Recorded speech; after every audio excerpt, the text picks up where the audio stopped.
அப்படின்னு வந்த பிறகு தான் சரி ஏதாவது ஒரு நல்ல கெமிக்கல் ஃப்ரீ ப்ராடக்ட் வாங்கி யூஸ் பண்ணலாமேன்னு யோசிச்சு தான் நான் வந்து ஆர்சிஎம்குள்ள வந்தேன். ஆனா ஆர்சிஎம் வந்து நான் ஒரு 6 மாசத்துல வந்து எனக்கு 3 ஸ்டேஜ் அப்படின்னு சொல்லிட்டாங்க. அது சுவிட்ச் போட்ட மாரி சுவிட்ச் போட்டோனே லைட்டா நம்ம அதெல்லாம் கேன்சர் வராது. ஸோ எனக்கு வருஷக்கணக்கா இருந்திருக்கு. அது அப்பதான் எனக்கு அப்பதான் எனக்கு வந்து தெரிஞ்சது.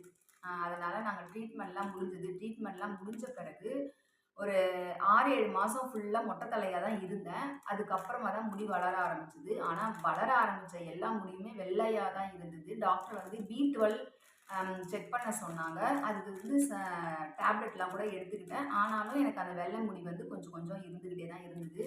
அதனால நான் என்ன பண்ணேன்னா, இந்த டீ தூள் யூஸ் பண்ணி டிகாஷன் எடுத்து மருதாணி போட்டு 2த்தையும் மருதாணிய மிக்ஸ் பண்றதுக்கு தான் இந்த டிகாஷன் எடுத்துப்பேன்.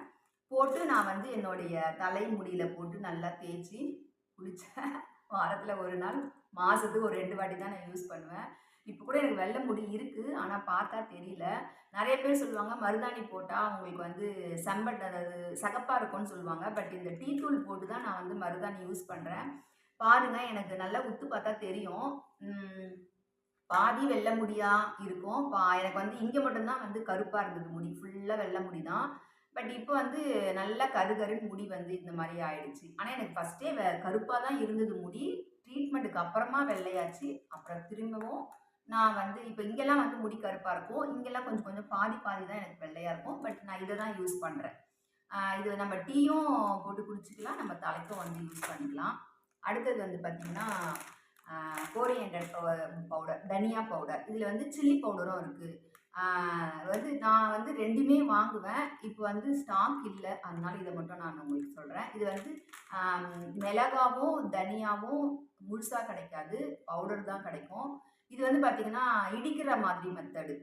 ஆ இடிச்சு பண்ணா எப்படி இருக்குமோ, அந்த மாரி தான் இருக்கும். ரொம்ப பவுடரா இருக்காது. கொஞ்சம் ரவ ரவையா இருக்கும். பட் ரவ ரவையா இருக்காது. திப்பி மாதிரி வரும். ஆனா பார்க்கறதுக்கு வந்து சூப்பரா தான் இருக்கும். நல்லா வாசனையா இருக்கும். நான் வந்து காலையில வந்து என்னோட ஹீமோகுளோபின் எனக்கு வந்து ட்ரீட்மெண்ட் அப்ப எனக்கு வந்து ஹீமோகுளோபின்லாம் ரொம்ப கீமோ குடுத்தாலே ஹீமோகுளோபின் குறைஞ்சு போயிடும். ஸோ ஹீமோகுளோபின அதிகரிக்கிறதுக்காக நான் வந்து ஒரு ட்ரிங்க் குடிச்சேன். அது என்னென்ன போடுவேன் அப்டின்னா, இஞ்சி, ஜீரகம், தனியா, கருப்பட்டி. கருப்பட்டி கொஞ்சமா போடுவேன். இவ்வளதான்.